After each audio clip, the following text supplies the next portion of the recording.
Oh, hey, what is going down, you awesome Natalie Imbruglia loving camera geeks? Welcome back to the show. And this is the place where the cameras are the legends. All right.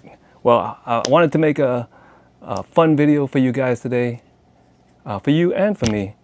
And so today I'm going to be counting down the top 5 cheesy silver chrome digital SLRs in my collection. All right. And we're going to have a little fun with this. And hopefully we're also going to learn some interesting stuff and little tidbits along the way. All right. But let's start off with this. Okay. So if you're familiar with film cameras, or if you were a film shooter back in the day, you're probably familiar with cameras like this, the Pentax K1000. Okay. And as far as I know, the K1000 only came in silver chrome. All right. Now, if you find a black one, it probably has been repainted. That's as far as I know. Now, if any of you guys know whether or not they really actually did make a black K1000, let me know in the comments. Okay. But as far as I know, they only made the silver chrome trim. All right. Today we are counting down the list. So we're going to start from number 5 and work our way up. All right. Now, a great thing about this list is none of these cameras on the list are expensive. 4 of them I got for under $50. The last one, which is the most unusual one, I got for $99. So none of these cameras are expensive. And in fact, if you were to buy these cameras in black trim, they are actually much cheaper. Number 5 on our list is a camera that surprises me because it consistently makes it to like the top 10 list of most important digital cameras of all time. And that camera is none other than the Canon EOS Rebel. Now, if you take a look at this right here, my version is actually the Canon Kiss. Okay. So usually I think when you see a Kiss, it's like an Asian version or Japanese version, but it's the same camera. It's in America, it's the EOS Rebel, and it's a 6.3 megapixel digital SLR that was, introduced in 2003. Now, why does this camera, the seemingly low-end camera that you can get for real cheap these days, why does it come on the most important digital cameras list? The reason for that is when this camera was introduced in 2003, the introductory price for this camera was $899 US, which was phenomenal especially for back in the day when DSLRs were like $3,000–$4,000. So this camera introduced millions of people to the wonders of DSLR photography, much like the Canon AE-1 did with film. And so this is why, in its own way, this camera is a camera legend, because when you can affect millions and millions of people, you have done something right. All right, so this is the Canon Digital Rebel, aka Canon Kiss, and you can find these cameras, as I said, under $50 any day of the week. All right, so let's go to number 4 on our list today. Number 4 on our list of cheesy silver chrome plasticky DSLRs. The number 4 is the Nikon D50. All right, so this camera was introduced in 2005, and this camera features a 6 megapixel sensor, the same sensor that's in the Nikon D70. Now this camera is basically, I always thought of it like a D70 Lite.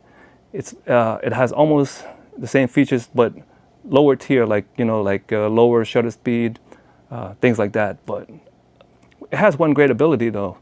Just like the Nikon D70, it can actually autofocus with AFD lenses or older screw-driven lenses, which a lot of the newer Nikons that came afterwards could not do. All right, so this is also a great camera. This one can be quite easily found in silver too, but if they're charging you like higher prices than the black ones, I wouldn't buy it just for that alone. Right? Don't forget, we're talking cheese, and this is pretty cheesy. All right.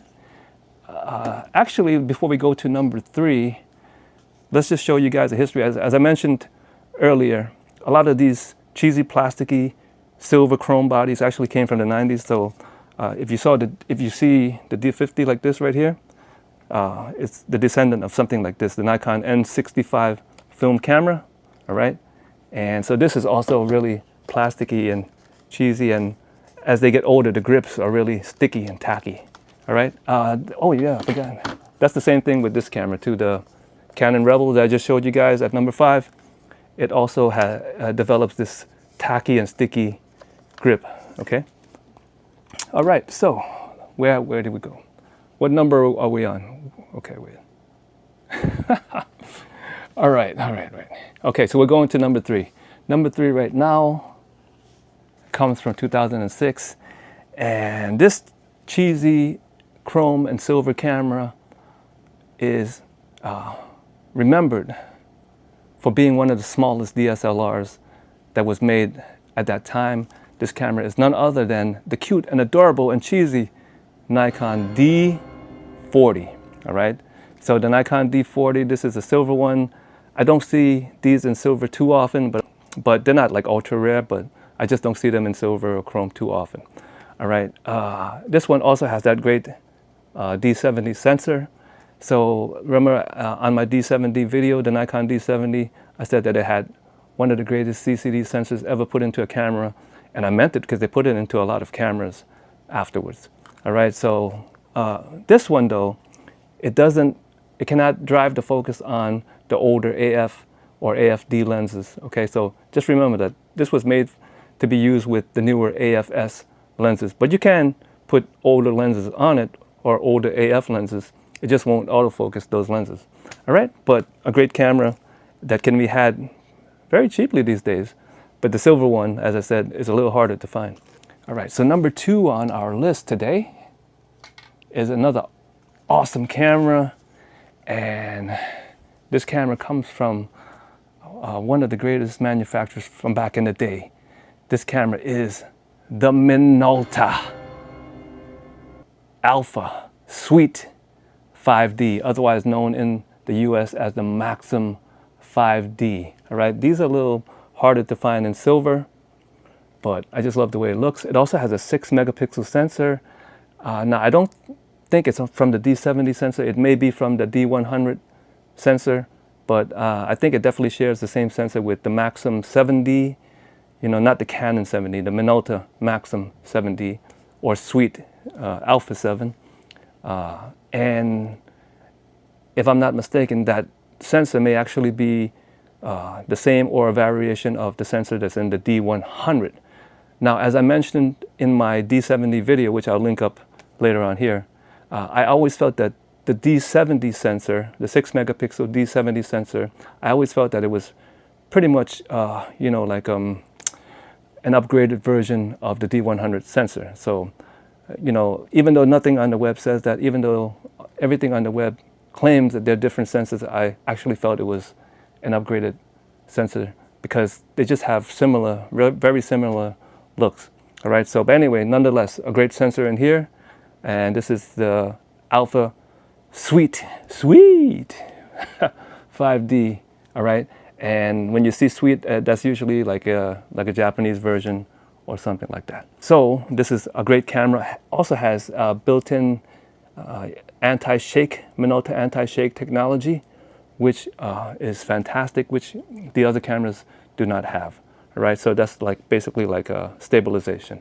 All right, so great camera, the Minolta Suite 5D.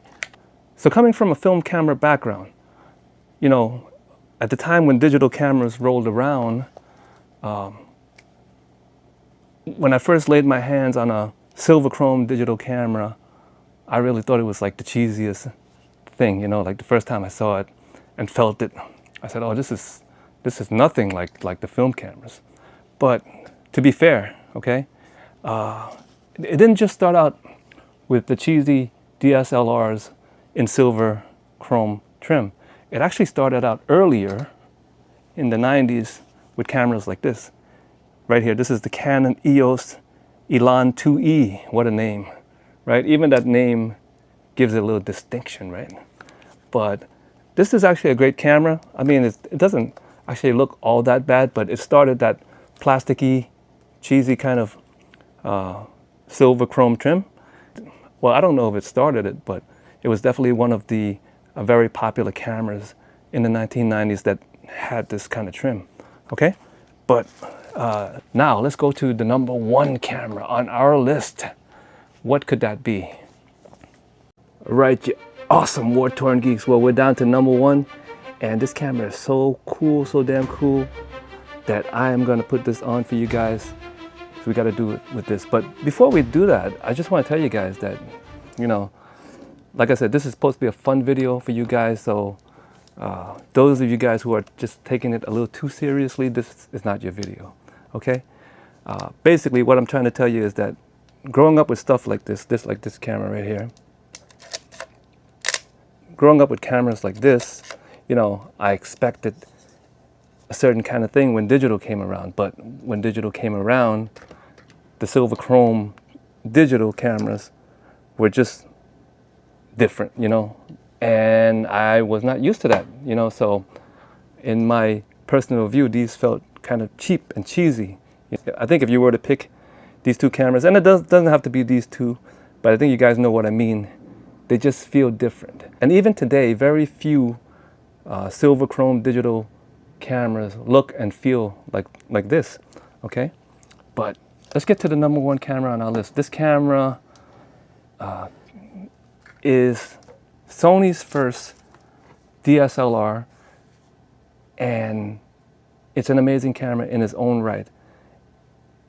And this is the, as I mentioned before, this is the cheapest.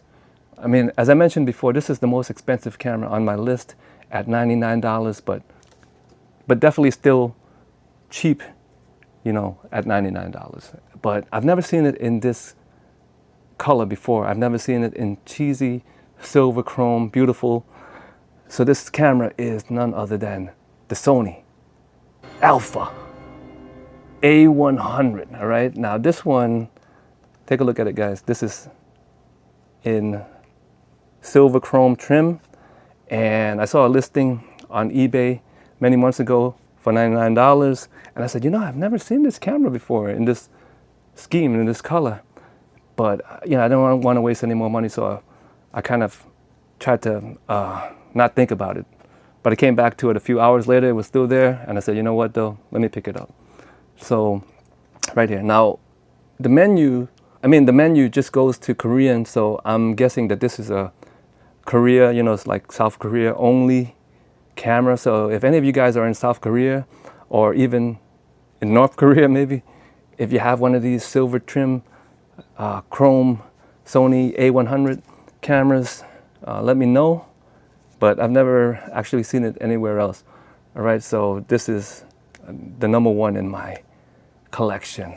Now you can easily get the black Sony A100 any day of the week for probably $50 or under. All right, now the great thing with this camera is not only was it Sony's first DSLR, but it has a 10.2 megapixel CCD sensor, most likely the same sensor that's in the, you know, highly rated Nikon D200.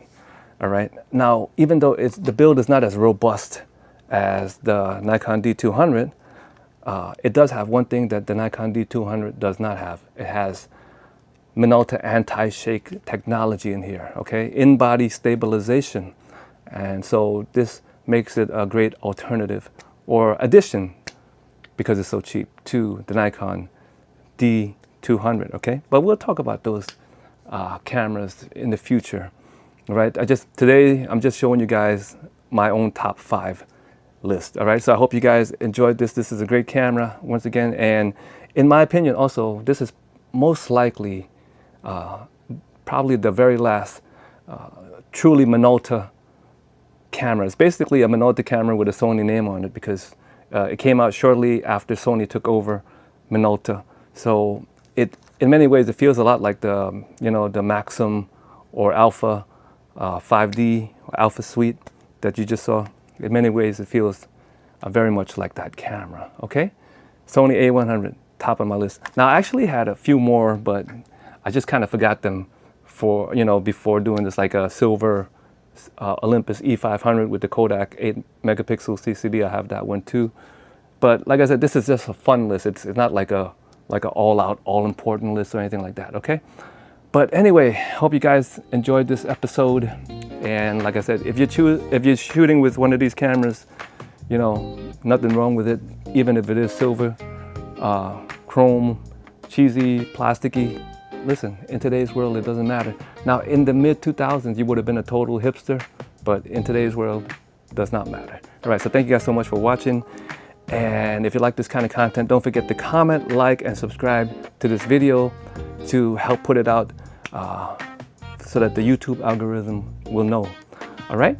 And I do appreciate that so much. And until next time, I'm going to end it off using this. And you know why? Because all of those cameras that I just showed you, none of the batteries are charged. All right? They're just in my collection for now. All right. So thank you guys so much for watching. And until next time, I'll catch you guys on the cameralegend.com YouTube channel. It's worth noting that there is a distinction between good cheese and bad cheese. All right, well, you know what though? Think about it.